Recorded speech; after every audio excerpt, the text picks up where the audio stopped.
उत्तर प्रदेश में अयोध्या जनपद यानी कि फैजाबाद लोकसभा सीट के अंतर्गत आने वाली मिल्कीपुर विधानसभा सीट पर उपचुनाव के दौरान समाजवादी पार्टी एक बार फिर से बाजी मारती हुई नजर आ रही है, क्योंकि जिस तरीके से लोकसभा चुनाव के वक्त पर अवधेश प्रसाद यहां से जो विधायक होते थे, उन्होंने चुनाव लड़ा लोकसभा का, उसके बाद वो सांसद बने और ये सीट खाली हो गई थी। लेकिन जिस तरीके से 2024 में 9 विधानसभा सीटों पर उपचुनाव का ऐलान चुनाव आयोग ने किया, उस दौरान मिल्कीपुर विधानसभा सीट पर उपचुनाव नहीं हो पाया था, क्योंकि सुप्रीम कोर्ट ने कानूनी अड़चनों के चलते इस सीट पर चुनाव करवाने से रोक लगा दी थी। लिहाजा अब 2025 में इस एक विधानसभा सीट पर उपचुनाव करवाया गया है और यहां पर आपको बता दें कि करीब 93% जो है हिंदू आबादी है, जिसमें अच्छी खासी निर्णायक भूमिका में दलित वोट बैंक है, जिसको लेकर अवधेश प्रसाद कहीं ना कहीं आश्वस्त थे कि इस बार समाजवादी पार्टी जीत दर्ज करेगी, क्योंकि लोकसभा चुनाव में भी कुछ ऐसा ही हुआ था।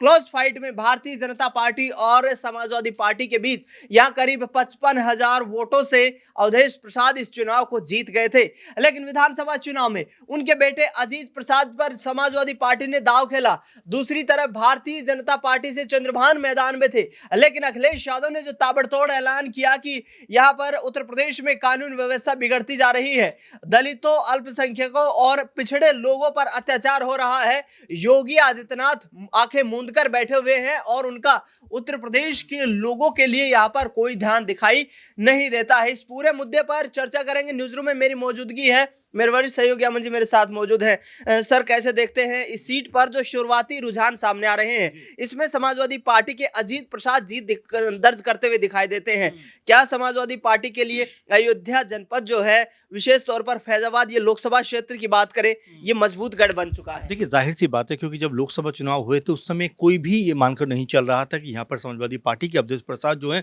वो चुनाव जीतेंगे। लेकिन जब रिजल्ट सामने आते हैं उसके बाद हर कोई हैरान रह जाता है, क्योंकि आपको याद होगा कि पूरे देश के नतीजे एक तरफ और अयोध्या के या फैजाबाद सीट के नतीजे एक तरफ, क्योंकि यहाँ पर अवधेश प्रसाद जो थे वो अखिलेश यादव के साथ, राहुल गांधी के साथ कदम से कदम मिलाते हुए नजर आते थे, आगे की सीट पर बैठते हुए नजर आते थे और एक तरीके से ये दिखाने का प्रयास किया गया कि बीजेपी सब कुछ जीत कर भी हार गई, क्योंकि अयोध्या के नाम पर पूरे देश में चुनाव लड़ा गया, राम के नाम पर चुनाव लड़ा गया, लेकिन उसी रामनगरी में बीजेपी को करारी शिकस्त मिलती है। लेकिन यहाँ सबसे बड़ी बात तब आती है जब मिल्कीपुर सीट, जहाँ पे अवधेश प्रसाद एमएलए थे, उसके बाद वो जब एमपी बन जाते हैं तो सीट छोड़ते हैं और फिर इस सीट के ऊपर उपचुनाव होने की बात होती है और उपचुनाव के बाद यहाँ तय होता है कि भाई जो 10 सीटों के ऊपर उत्तर प्रदेश में उपचुनाव होने थे, वहाँ पर 9 सीटों के ऊपर उपचुनाव होते हैं। मिल्कीपुर पर कहा जाता है कि भाई यहाँ पर अभी कह सकते हैं तकनीकी दिक्कतें हैं, इसलिए चुनाव आने वाले दिनों में होगा। अब जबकि चुनाव हुआ और उसमें भी आपने देखा कि किस तरह से जो समाजवादी पार्टी है उन्होंने क्या कुछ नहीं कहा कि सरकारी मशीनरी का दुरुपयोग हुआ है। बीजेपी के तमाम लोग जो थे वो दबाव बनाते हुए नजर आए, यानी कि एक तरीके से कहा जाए तो सपा प्रत्याशी अजीत को हराने के लिए तमाम षड्यंत्र बीजेपी की तरफ से किए गए, ये समाजवादी पार्टी का दावा था। अब जबकि नतीजे सामने आने शुरू हो गए, रुझान सामने आने शुरू हो गए दिनेश जी, तो इसमें जिस तरह से अजीत शुरुआती रुझानों में आगे चल रहे हैं वो देखिए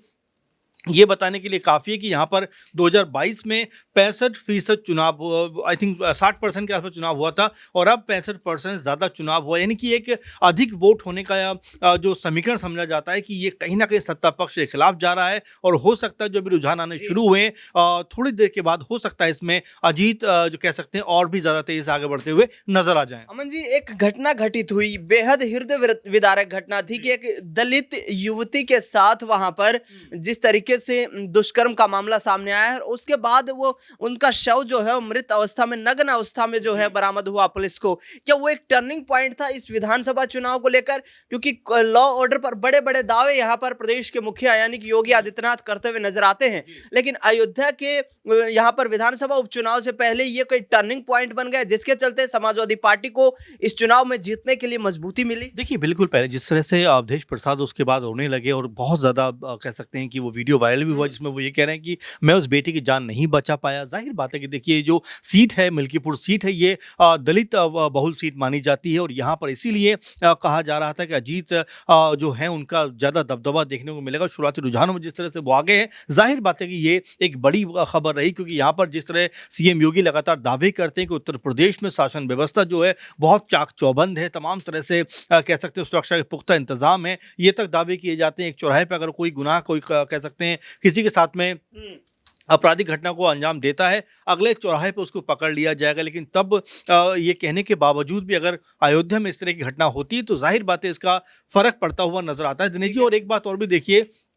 कुंभ को लेकर जिस तरह की बातें कही गई, जिस तरह सुरक्षा की बातें कही गई और वहां पर जिस तरह भगदड़ मची, उसके बाद आग कई बार लगती हुई नजर, यानी कि जिस तरह की बातें कही गई थी वो बातों पर योगी प्रशासन खरा नहीं उतर पाया और हो सकता है कि ये भी एक कारण रहा हो। लेकिन फिलहाल जो शुरुआती रुझान है उसमें जिस तरह अजीत कह सकते हैं आगे चल रहे हैं, वो वाकई में आने वाले जब जैसे जैसे चुनाव के नतीजे सामने आएंगे, जब गिनती बढ़ेगी, उस समय क्या वो ही जीत दर्ज कर पाते देखना होगा। लेकिन फिलहाल वो आगे हैं और ये अपने आप में बड़ी खबर इस समय की नजर आ रही है। बिल्कुल, यहाँ पर मिल्कीपुर विधानसभा सीट पर मतगणना चल रही है, लेकिन अजीत प्रसाद को कहीं ना कहीं बढ़त भारतीय जनता पार्टी पर मिलती हुई लगातार नजर आ रही है। नाजमीन मेरे सहयोगी मेरे साथ मौजूद है। नाजमीन, कैसे देखती हैं समाजवादी पार्टी 9 सीटों पर पिछली बार जो है उपचुनाव हुआ 2024 में, उसमें 7 सीटें बीजेपी ने अपने खाते में कर ली, 2 ही सीटें यहाँ पर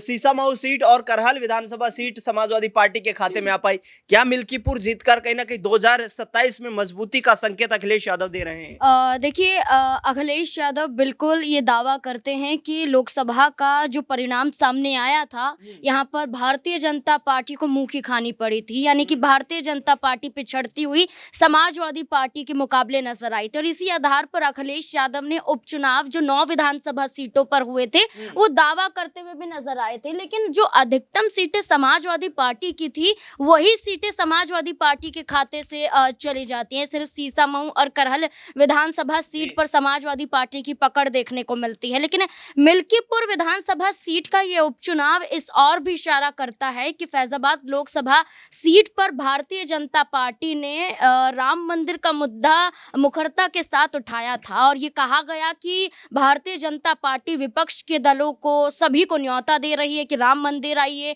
और यही बात भारतीय जनता पार्टी के लिए कहीं ना कहीं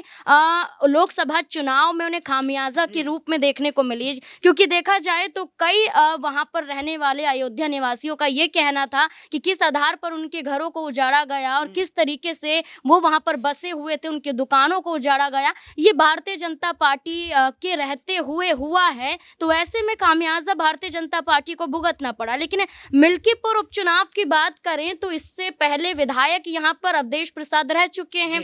सांसद वो फैजाबाद के बन चुके हैं, लेकिन अब देखें तो मिल्कीपुर पर उनके बेटे चुनावी मैदान में हैं। कई बड़े आरोप लगाए गए, वही आरोप लगे जो मीरापुर में देखने को मिला, वही आरोप लगे जो कुंदरकी में देखने को मिला। मीरापुर में हमने ये भी घटनाएं देखी थी उपचुनाव के बीच में कि एक महिला के ऊपर पुलिसकर्मी बंदूक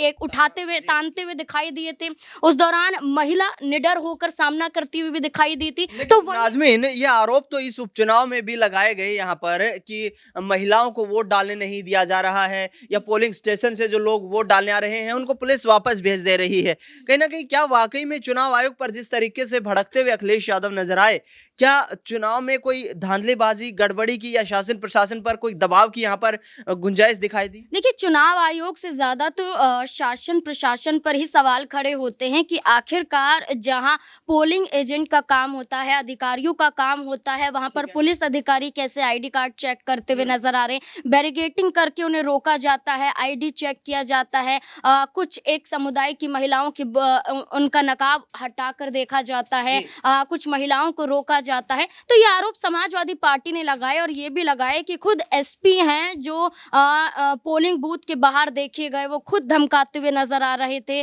डराते हुए नजर आ रहे थे। लेकिन उसके बाद देखा जाए तो चुनाव हुआ, चुनाव के अगले दिन छुट्टी पर चले जाते हैं। ये हम नहीं, खुद अखिलेश यादव बात करते हैं। लेकिन चुनाव आयोग को लेकर सवाल हमेशा से अखिलेश यादव खड़े करते हुए नजर आए। लेकिन सवाल ये उठता है कि जब मीरापुर में हुआ था, पत्थरबाजी की घटनाएं देखने को मिली, पुलिस अधिकारियों के हमने एक्शन भी देखे, कई सस्पेंड भी हुए, लेकिन उसके बावजूद संज्ञान होना चाहिए कि आप पर वो अधिकार नहीं है कि आप खुले तौर पर उनके वोटर आईडी कार्ड ये सब चेक करें। तो इस पर चुनाव आयोग की भी जिम्मेदारी बन जाती है कि किस आधार पर आप चुनाव करा रहे हैं। तो अब समाजवादी पार्टी हो या विपक्ष का कोई भी दल हो, वो आरोप लगाता हुआ जरूर नजर आता है। और भारतीय जनता पार्टी का कहना है कि हारती है तो समाजवादी पार्टी या अन्य दल आरोप लगाते हैं, लेकिन जिस आधार पर हम मिल्कीपुर में समाजवादी पार्टी की जीत देख रहे हैं, इससे तो यही साबित होता है कि इस बार भारतीय जनता पार्टी का वो धर्म के आधार वाला मुद्दा चलता हुआ दिखाई नहीं दे रहा है। बिल्कुल, धर्म के आधार पर जो मुद्दा यहाँ पर कहीं ना कहीं आम लोगों के द्वारा भी ये कहा जाता है कि बीजेपी इस तरीके से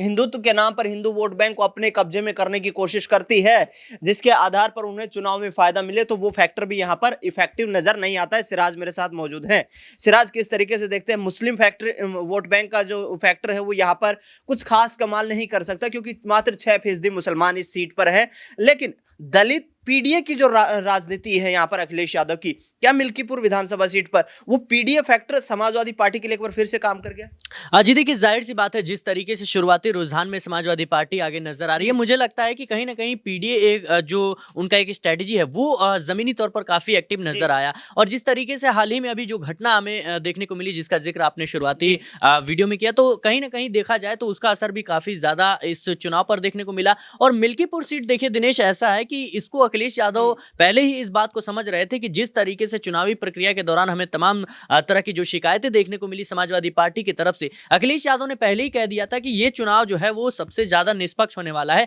और उन्होंने विदेशों से भी मीडिया को कहीं ना कहीं आदेश दिया था या निमंत्रित किया था कि आइए आप इस चुनाव को कवर कीजिए। लेकिन जिस तरीके से चुनाव के वक्त जो तमाम घटनाएं हमें देखने को मिली, कहीं ना कहीं ये चुनाव आयोग पर भी सवाल खड़ा करता है। और जाहिर सी बात है कि जो अखिलेश यादव हैं इस सीट को बखूबी जीतने के लिए पूरी प्रयासरत कर रहे थे, क्योंकि देखिए ये जब शुरुआत है, अभी 2027 के विधानसभा चुनाव है, और अगर यहां पर पीडीए फॉर्मूला काम करता है तो फिर आने वाले जो विधानसभा चुनाव 2027 में वहां पर कहीं ना कहीं समाजवादी पार्टी को बड़ी कामयाबी मिलने के जो आसार हैं वो नजर आ रहे हैं। और जाहिर सी बात है, अखिलेश यादव इस बात को समझ चुके हैं कि अगर हमें चुनाव जीतना है तो सिर्फ आप मुस्लिम या सिर्फ यादव वोट के सहारे आप नहीं जीत सकते। जाहिर सी बात है, आपको तमाम जो क्षेत्र के लोग हैं, जो तमाम वर्ग के लोग हैं, उनको साथ लेकर चलना पड़ेगा। और इसी वजह से आपने देखा कि किस तरीके से माता प्रसाद पांडे को भी उन्होंने नेता प्रतिपक्ष का रूप बनाया। तो ये कहीं ना कहीं देखा जाए तो इससे उन्होंने जो